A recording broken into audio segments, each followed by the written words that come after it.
We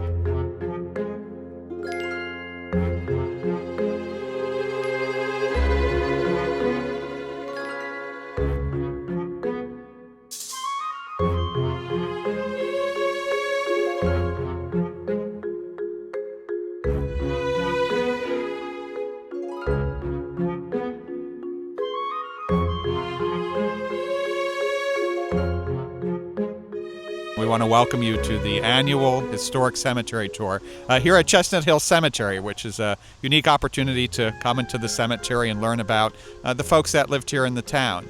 The museum does a great job at researching those individuals and putting together the scripts and the objects that help tell that story within this historic setting here at Chestnut Hill Cemetery. This year's tour is very interesting because it's themed around an incident that took place in what's the township's historic district in 1911 over the firebombing of a general store that was located in the neighborhood. So many of the people that you'll meet on the tour were part of that controversy, and you'll learn about that and learn about that history through that lens. So Chestnut Hill Cemetery was incorporated in 1863. Although there are some tombstones here that predate the formation of the cemetery.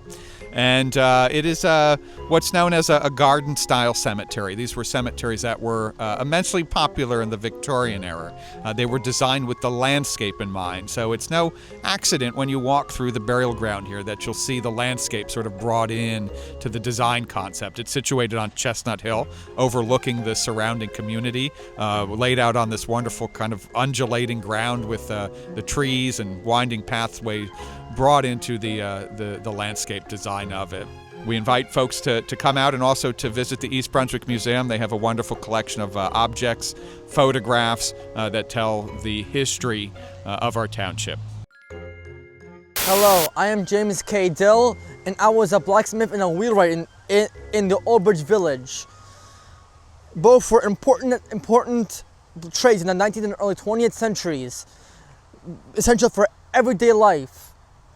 In those days, there were many blacksmiths working in the village. My shop was located over the other side of the hill, not far from this cemetery in the Old Bridge Turnpike. Wheelwrights made and repaired wooden wheels and wheeled vehicles such as wagons, carriages, and riding chairs. They needed precise measuring skills and knowledge of geometry. And blacksmiths made and repaired items made out of iron, including tools, farm implements, gardening tools, and horse-drawn vehicle tires. They also made axles, iron hinges, springs, pins, and nails. In 1906, a group of citizens from the Old Bridge Village met and organized a volunteer fire company, the first in East Brunswick Township. I was one of the charter members of what became known as the Old Bridge Volunteer Fire Company. Our first firehouse was built on the Old Muttlin Road between the railroad crossing and the Old Bridge, over the South River, and was made of galvanized metal. The first fire alarm was a metal ring donated by the Pennsylvania Railroad, now known as the Old Bridge Volunteer Fire Department. The organization to this day continues to provide fire and rescue services in and around the Old Bridge Village or East Brunswick Township, the Fire District Number 1. I built the Old Bridge Fire Company's first fire wagon. It carried a pump, hose, ladders, lanterns, and other necessary equipment. If there was a fire, someone would sound the alarm by hitting the large metal ring. Members of the company and other citizens would run to the metal shed where the wagon was stored and pull it out to the fire, where they would use the pump on the wagon and pump water onto the fire to try to put it out. The company only obtained its first motorized fire truck in 1926. During the firebug's reign of terror, we had to make do with my fire wagon.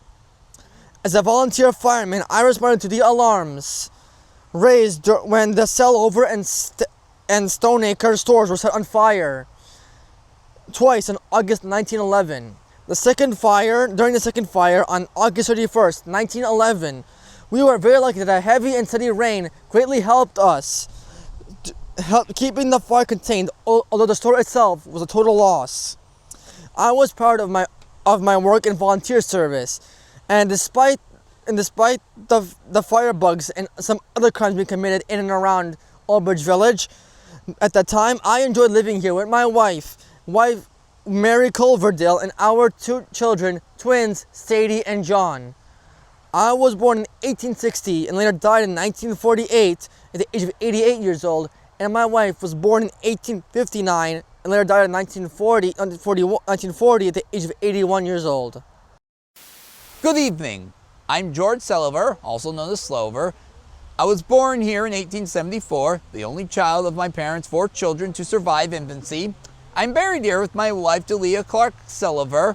Delia, who I married in 1896, was originally from Englishtown. As a young man, I was athletic and an avid bicyclist. Bicycling became very popular in the 1890s, in the years after the invention of the modern bicycle in 1885. I became a near champion bicycle sprinter, participating in fast races at the Middlesex Driving Park, which opened in 1893 and located at the intersection of Racetrack Road and Old Bridge Turnpike. The park hosted both horse and bicycle races and closed down by the 1900s.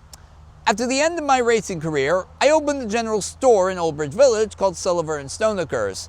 We were competitors to the Appleby General Store. As I learned in my racing days, there's nothing like a bit of competition to bring out the best performance among all those involved. Which goes for businesses too. Stoneacre and I help bring better prices and service to our fellow Old Bridge residents. Perhaps because of this competition, we were targeted by the fire bug. On August 7, 1911, the first fire caused some $3,000 in damages, about $100,000 today, to the premises and inventory. The firebug returned on the night of August 31st and finished the job, with the building burned to its foundation. Were it not for the efforts of the firefighters and a lucky heavy rain, much of the village would have burned to the ground. We were, thankfully, fully insured. The store's insurers believed that an Appleby had set fire and had Deacon Ellis Appleby investigated and arrested, although a grand jury later acquitted him. The store had been, along with my wife and young son Grandin, the foundation of my life. I must admit that I lost my moorings a bit in the following years as I tried to make a living for my family. Briefly, I became an insurance collector, meaning that I collected life insurance premium payments in cash from insured people, keeping track of their accounts and remitting the payments to the insurance company. I collected premiums from the foreign workers at the snuff mill in Helmetta for about a year, but was asked to resign by my employer when they accused me of juggling the accounts. I then became an automobile dealer in Allentown, Pennsylvania. I would travel back and forth to Old Bridge every so often to see my family. During one such trip, though, I had returned to Allentown on short notice and, in my haste, exercised poor judgment by borrowing Salvador Tom's new automobile without his knowledge or permission. You know, even with someone with such a sterling reputation as Deacon Appleby could be unfairly targeted by vengeful insurance companies and the law, I panicked and tried to conceal my initial transgression by selling the vehicle in Pennsylvania. I was, however, caught as I had neglected to remove Tom's license plate from the automobile's trunk. I was accused of being the head of an automobile theft ring and also stole car shoes, also known as tires. I was arrested and sent back to New Jersey, where my doting elderly mother posted my bond by mortgaging the family home. I knew how bad all this looked, so I was certain that I would not get a fair trial. I again left New Jersey, only returning after all the fuss had died down and my wife convinced Tom to drop the charges and arrange a partial settlement. Eventually, I secured a steady job with the railroad. Although I sorely missed being my own boss, I was at least able to provide for my family. I passed away in 1955 at the age of 81, outliving my beloved wife by 21 years. My son Grandin passed away at the age of 77 in 1976. Good evening, everybody. My name is Carrie Montgomery Appleby, and I am buried here in Chestnut Hill Cemetery on top of the hill with my husband Ellis and my in-laws. My father, James Appleby, opened the first general store in Old Bridge Village in 1828. The advent of the railroad helped spur him into action and became one of the prosperous families in this area. The store was in operation for 125 years, when it closed down in 1962 with the advent of the larger supermarkets. My husband Ellis was a very smart businessman, as he was educated in the Petty School in Hightstown, but he did not wish to be a storekeeper.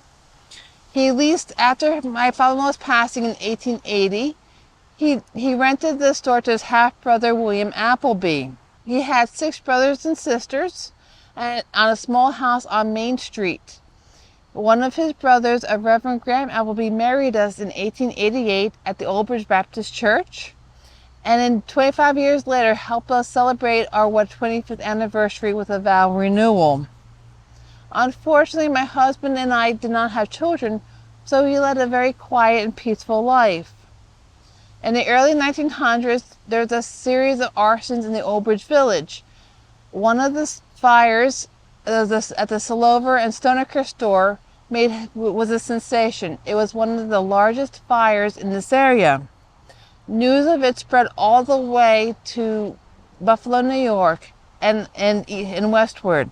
The detective in charge with the insurance company worked with the prosecutor to arrest my husband Ellis on suspicion of arson. It was a sensation because even though they were a competition store, we lived next door to the store, and we also shopped there ourselves. A grand jury acquitted him of all charges in 1911, on December 11th, 1911. They indicted George Reed and Leonard Rivers, both whom worked at the tile factory, with arson. When George Reed was away with the Navy, the fires would stop. But when he came home on leave, the fires would mysteriously start again. The prosecutor said that my husband's arrest was just a ruse to provide the police a cover to investigate the 2 men. Ellis was so bitter with how he was treated that 1 year later we moved down to Asbury Park, where he worked and invested into his nephew T. Frank Appleby's real estate business. We were quite happy in Asbury Park, and in December 1923 we decided to winter in Florida. 1 month into our vacation, my husband passed away unexpectedly, and I brought him home to rest with his family on top of this hill. I stayed with my in-laws until I passed away at the age of 70 years old in 1935. So hello everyone, I'm here to tell you the story of Salvatore Tom. So James Crawford Tom is the patriarch of this family. He's a painter, noted artist, and he was active in the mid to late 1800s. He passed away in 1898, and you can see examples of James Crawford Tom's work here. He's sometimes included in the as part of the Hudson River School. He's collected in the Smithsonian, the Met Museum in New York. He's still collected by collectors throughout the world today. And the East Brunswick Museum has a significant collection of James Crawford Tom's work. So if you visit the museum, you'll be able to see examples of that. So he was a very ambitious artist. He had a growing reputation. He's from New York City, and he wants to improve his craft, learn a better technique. He heads over to France in the mid-1800s to learn art from the masters in Europe. And the way you did that was you went to France and you lived on an artist colony. And so you'd be in this colony in the midst of the idyllic French countryside, doing your painting, learning from other painters, and creating your art. So it was a pretty good environment to develop your skill in. One of his buddies at the artist colony was a guy by the name of Louis Comfort Tiffany, who you may have heard of the Tiffany last name. So that's an example of the types of circles that James Crawford Tom moved in. While he was in France, he met a lady by the name of Louise Gilles, or Giles, if you want to say it the American way. And they fell in love and began to establish their family. They got married. They'd have 5 children together. Their eldest son, Salvatore, was born January 31st, 1865. So they're over in France. 1865 in the United States is a country in the midst of the Civil War and that upheaval. So the family is not returning from France anytime soon. They don't come back to the United States until the 1870s. James Crawford Tom's artwork is exhibited in the Royal Academy in England before their return. He really is developing an international reputation as an artist. When they do return to the United States, though, they don't end up back in New York City. They end up in the historic village of Old Bridge. So just over the hill, down the hill from the cemetery, was the Tom family home. And James Crawford Tom painted many scenes of the surrounding area, using his children, too, as models in the different scenes he depicts. The East Brunswick Museum down in the historic village has a significant collection of James Crawford Tom's paintings if you want to see more examples of his artwork. His eldest son, Salvatore, is an aspiring artist himself. And Salvatore, this is a picture of his family in later years. He married a local woman by the name of Annie Shire, and they would go on to have 5 children. But it was very difficult then, as it is now, to make a living as an artist, despite his dad's fame. So he needed a job. He needed some way to bring stability and pay his bills and be able to support his family. So Salvatore ends up getting a job at the Helm Snuff Mill in Helmetta. And snuff was a good business to be in the early 1900s. So business is good. It's a way to establish a pretty good career in the snuff business working over at the Helm Snuff Mill. He could just hop on a train over here, take the train down to Helmetta, hop off, and it was a short walk from the tracks, so the station over to the mill. So that was a pretty good job, a career that Sal had established. And he began to really reap the rewards of that career, enjoy the prosperity of that job, and became the proud owner, eventually, of a 1913 Ford Model T car. The Model T, having your car in that era was like being the owner of your own private jet. You could go anywhere you wanted on your tank of gas, and if you had a gas can with you, you could make it back home after you refilled the tank. So he was among the first commuters in the state of New Jersey. He would drive down to the Helm Snuff Mill in his car and was very happy being a car owner. Everything in life was really great until the morning he came out of his house and his car was gone. It was stolen. This is the state of New Jersey, so it's a common story that your car gets stolen. And he was quite upset about this. He took out an ad in the local paper offering a $100 reward for the return of his car. He was very serious about getting this car back. A interstate investigation across state lines was conducted to try and figure out where this car went. It was traced all the way to Harrisburg, Pennsylvania, where it was sold for $250 by the thief, the person who took this car. The investigation revealed that it was an individual by the name of George Slover, who you may have met, heard of, or have some inclination. You heard the Slover name sound familiar? Okay. George Slover was the allegedly individual who stole Sal's car. They were neighbors in life. George was a local guy. They're neighbors in eternity because Sal's grave is right there and George is right over there on the hill. But that was a very traumatic event in the life of Salvatore Tom. He did recover from that, though. He went on to live until the age of 79. He died in 1944 and then is buried here. He lived long enough to see the son of his nephew, his sister Ada. She married a guy from South Amboy by the name of Frank Hoffman. And they had a number of sons. Among them is a kid named Harold, who would grow up to become the governor of New Jersey from 1935 to 1938. And Harold, if you're familiar with the Lindbergh kidnapping case, was a key figure in that drama, a much larger crime than the crime spree of George Slover. The Lindbergh kidnapping was, but crimes rampant in the state of New Jersey that nonetheless. I am the great-great-great-grandson of James Crawford Tom, so Sal's an uncle of mine, and Ada, the sister, is my great-great-grandmother. So Harold Hoffman, the governor, is my great-grand-uncle. So I encourage everyone, though, to visit the East Brunswick Museum so you can see the collection of James Crawford Tom's paintings. They have an example of Sal Tom's paintings there as well, and also the Harold Hoffman collection, and also things related to the Lindbergh kidnapping. Hello, my name is William E. Rivers. I was born in the United Kingdom in 1859 and died in 1917 when I was 58 years old. I came to the United States where I worked as a ceramist, a person who creates ceramic objects. My specialty was ceramic tile. To this end, I invented a kiln for firing ceramic tile called the Rivers Downdraft Periodic Kiln. I used this kiln in the local tile factory that I founded in 1890 called the Old Bridge Enameled Brick and Tile Company. The factory was located just outside the village on Bordentown Avenue at the site where OEG Materials operates today. Although I lost control of the company during the Panic of 1893, I was kept on by the new owners as factory superintendent. The tile company was one of the largest employers in the region in the early 1900s. We first brought workers from nearby towns in horse-drawn wagons before switching over to motorized trucks.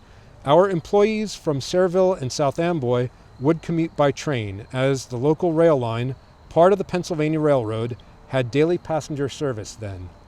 To better bring in supplies and ship out our products, we had a switch, or connection to that train line, installed in 1915, and it crossed Bordentown Avenue and is still in place today. To attract and keep employees, we purchased a major tract of land from the Brookfield Glass Company between our factory and the South River to build homes for workers, now the neighborhood around William Street. We supplied the region with tile, both decorative and utilitarian, generally for kitchens and bathrooms. Our tiles were also extensively used in New York City, both in many hotels there and lining the walls of both the Holland Tunnel and many subway lines. The company even opened an office on Broadway to support our New York City sales. And right here you can see examples of some of the tiles that and brickwork, decorative brickwork that would have been made by my company's factory. I was a charter member of the Old Bridge Volunteer Fire Company, which was begun in 1906 and survives to this day in the village as the Old Bridge Fire Department, Volunteer Fire Department, for what is East Brunswick Township's Fire District Number 1. The volunteers certainly faced a challenge in the wave of fires that started soon after and which reached a peak with the Selliver and Stonecker fires in 1911. My adopted son Leonard, an expert mason and tile setter, was eventually accused of setting the fires after Ellis Appleby had been acquitted. I believe that Leonard was innocent. Either his coworker at the tile factory, George Reed, whose bail I also posted, was behind the fires, as some say, or as others say, it was George Selliver. After all, George Selliver had been involved in that same era of involvement in an automobile theft ring, so I would certainly not put arson and insurance fraud as beyond the pale for him. Leonard avoided conviction and resumed his life and work at the tile factory, as shown by the fact that he was installing a fancy tile floor in a lunch wagon a year later in October 1912, the same year that I purchased an automobile. I did not enjoy my new car for very long. I had been chronically ill with rheumatism for many years and passed away in 1917 at the age of 58. My wife, Ida Moffett Rivers, who is also buried here, continued to live in the village for many years after I passed away, only moving into her daughter Helen's Newark home 2 years before her, that is, Ida's death in 1945. Her name is not on the stone, but we have no reason to believe she isn't here because of her obituary from 1945, which says that she is interned here. I'm Sergeant Niles Kipp with the East Brunswick Police Department. At least that's what I did from 1943 to 1954. That was my part-time job. My full-time job was Singer Sewing Machine salesman. I sold Singer Sewing Machines in New Brunswick, New Jersey, and in Staten Island, New York. I was born in 1907 in East Hampton, Connecticut, and although my family did not move immediately, but when I was a toddler, we moved down to East Brunswick in the Old Bridge area proper, and that's when I heard about all these horrible fires that happened and everything, and it inspired me to be a person who wanted to do good and try and help everybody out. If they're having a horrible day, be the light of their day. So I got that opportunity in 1943. In 1933, though, I did meet my wife, Helen, and she would be with me until I died in 1986. And although in 1944, a year on the job, I ended up responding to a malicious mischief call. There was a young teenager, a young juvenile, who rolled a wagon wheel down a hill onto Route 28, which is now what we call Route 18, as so I'm told, and ended up hitting the side of a bus, causing a major dent and causing a lot of damage. He was arraigned on the charges of malicious mischief and brought down to jail for the night. So I was a sergeant at the time, although after becoming a sergeant, I also had to not only do the paperwork on him, I also had to put out a public statement, since it was around the time of Mischief Night, saying if there was any more pranks of such nature, they would be arraigned on the same charge of malicious mischief and punished severely. After I retired from being a police officer in 1954, and after I stopped selling Singer sewing machine sales and doing all that, I ended up retiring up into the Midwest in Wisconsin, the land of cheese.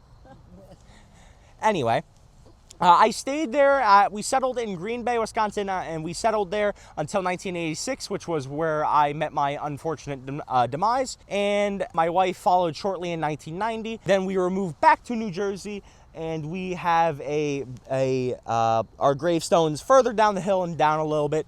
I know it's crazy. They wake me up from my nap, but I can't be next to my gravestone. It's crazy. So this is a story that's going to connect some of your stories together tonight, but happily nothing really bad happened to my person. Her name is Henrietta Christian Wright, and she wrote all these books. And her books were in circulation as textbooks for America's schools until 1970. She wrote books of American history. She wrote books of British history and literature. But she started out by writing these fairy books, which now we call fantasy books. Okay, so there's a whole section at Barnes & Noble and in the library, fantasy book. And this is why we call brownies from the Girl Scouts brownies, right? There were brownies and elves and leprechauns and all this all before Harry Potter. And the style of art that was used was Art Nouveau. And these books, this one in particular, was illustrated by a 16-year-old from South River. Okay, she was a young woman artist, and she picked up that style, and kids love to read these books. So they were stories, and what's good about a story is that a story is complete, and you can tell the whole thing in a sitting.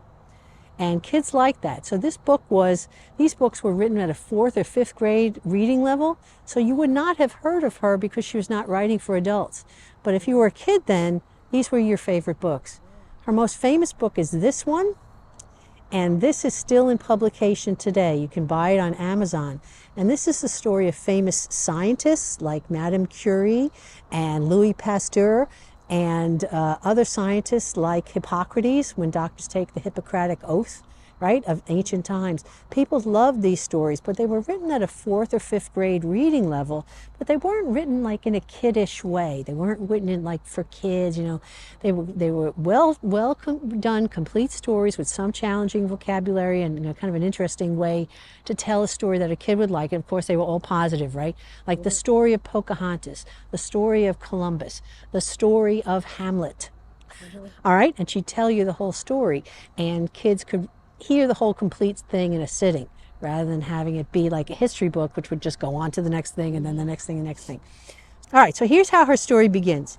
Many ages ago in North America, there was no spring or summer or autumn, but only winter all the time.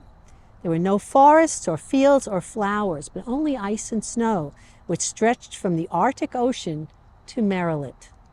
And she begins her story about America with that time. So here she is, and she's telling her story about about icy New Jersey after that. So how is she connected to the rest, right? She publishes these books.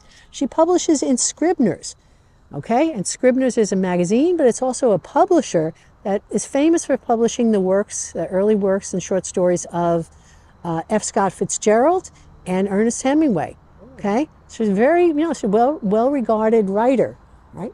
So here she is, and sadly she passes away when she's 45 from tuberculosis. Her father died from tuberculosis. Her 2 sisters died from tuberculosis, as did her younger brother. None of them had any children except the parents. None of them were married, okay? None of them had wives or husbands, only the parents. Now, the sad story, and this is the connection to all this horrific news you've been reading tonight, is that her mother still lives. And her mother outlived her husband and her 4 children. So she lives until 1906. Henrietta dies in 1899, the year my grandmother was born. She lives until 1906. She lives by herself. She's pretty well to do, but she's blind from diabetes. She's in her house, and robbers come to her house one day. And the belief is that she was killed because she recognized the voice of the robber.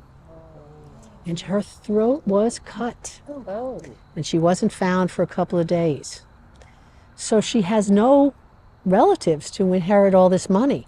And her books, her daughter's books, are being published for decades after her death. Her daughter's books are being held in a collection at Tufts University. My son graduated from Tufts University, and he also graduated from East Brunswick High School and Warren-Stauffer and every place else around here, Churchill and Hammerskejold. And so they auction off her works, but they still don't find this killer. They auction off the mother's property and what was left after the robbery. So you have an interesting case here of someone who may be a murderer, an arsonist, a car thief, okay, and a general thing. But I have to tell you, just because I'm loyal to my people, it was not the writer and it was not the musician, okay? Hi, my name is Catherine Beebe. I was born in 1865. My husband Henry and I moved to the village of Old Bridge in 1906. Henry was a foreman at the Brookfield Glass Company, where they made industrial glass, including things like this, which is an electrical insulator. After Henry left the factory, we opened a ice cream and candy store called the Burdell. The Burdell building still exists. It's at the intersection of Main Street and Old Bridge Turnpike. This is a photo on the top back in the day, and this is a current photo. Now, my husband and I were involved with the suffragist movement, which was advocating to have women get the right to vote. And what we would do is we would run wagon rides. The women would get off the train for an event. We would take them by wagon to where the event was going on, and then we would supply ice cream to them. Now, Old Bridge Baptist Church would be filled with both men and women who were advocating for the women's right to vote. In 1915, New Jersey held a referendum on a state constitutional amendment that would have granted women the right to vote. Unfortunately, the all-male legislature overwhelmingly voted against it. After the Great War, New Jersey state legislature, the New Jersey state legislature ratified the federal 19th Amendment, and in August 1920, women finally received the right to vote. Now, unfortunately for me, I died in 1919. I know, right? So I never got to vote, but I'm still proud of the work my husband and I did so that all of us here can vote. Now, before all the excitement of the suffragist movement, Henry and I had been plunged into the center of the village's dramatic events of 1911. Yeah, right? I think maybe you've heard from some of my neighbors what happened in 1911. Well, let me give stories. Okay. Here's your version. Well, here's my version since I actually lived through it. So before, let's see, when we first moved here, we rented the upper floor apartments of the Sellover and Stonecker General Store. Now, unfortunately, on August 6, 1911, a suspicious fire started in the store. Now, fortunately, we smelled the smoke and we were able to evacuate the building. The fire was quickly put out, but what they found were bundles of kindling, and kerosene had been used as, at this arson attempt. All accidental. Oh, I'm sure it was just complete coincidence. Now, here's the thing though. I received an anonymous warning that a second attempt would be made to burn the store and us. So I was interviewed by a newspaper reporter, and this is what I said. I was told that the person who fired the store would make a better job of it the next time, and that the fire would be started in the store directly under my bed. So 3 weeks after the first fire, there was another fire. A neighbor who saw the flames said it started on the west side of the store under my bedroom. Before we could be warned, the flames had already eaten through the floorboards. When my husband and I awoke, we were almost smothered by all of the smoke. I had no time even to pick up my shoes. So when I ran down the front stairway, the boards were so hot, they scorched my feet. Yep. 5 minutes after we reached the street, the fire had engulfed the building and the roof fell in. Again, this time they found that kerosene, but more kerosene, and that they put the bundles of sticks and, things that would catch on fire larger. And they said I wasn't paying attention because I was scared, for my life. But people who stayed at the scene said you could smell how thick the kerosene was in the air. You could also hear the sound of cans popping as they heated and exploded. Now, I'm buried here with my husband, Henry. He lived for another 11 years after I died, but for some reason he never bought me a headstone. I still don't know why. I did leave a small estate and I had 3 sons. So let me tell you, when Henry joined me here, I gave him a piece of my mind. And this is a picture of my husband, Henry Beebe, and he was the oldest Civil War veteran in the area at the time of his death. And he died in 1930. Now, Henry, I'll get a little mushy now after all the scary things. Henry sweetened my life, as I know our candies and ice cream did for so many. Now take my advice. Life is like ice cream. You have to enjoy it before it melts. So we hope everybody enjoyed the tour of Chestnut Hill Cemetery, and we hope to see you next year.